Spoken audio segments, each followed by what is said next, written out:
Guys, just a little wake-up call for guys that think it's good to go to the ground to initiate combat on the ground in the street. Let's say, for argument's sake, he could pull an armbar, he could pull a triangle from here. Yeah, that's not a problem. But regardless, right, he could be doing that now. Let's say, well, just pull guard and do what you're doing. You didn't see that in the beginning, did you? And if I am losing, if he has got an armbar on me, I've got another arm free. If he has got a triangle on me, I've got another arm free. And whatever's going to go on from there, I'm accessing the weapon. Stab, stab, stab, stab, stab. Now we're grappling on the ground with a knife involved.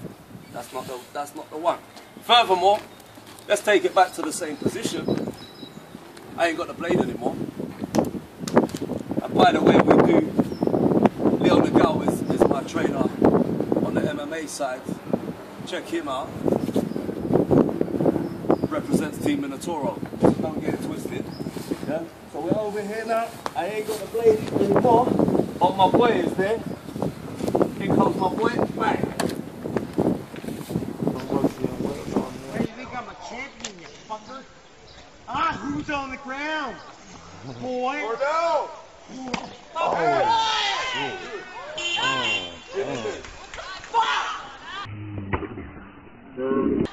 Fucking joking on my boy! Yeah, what? What are you doing? Huh? Get him, Tony! Get him, Tony! Hopefully that gets the message across.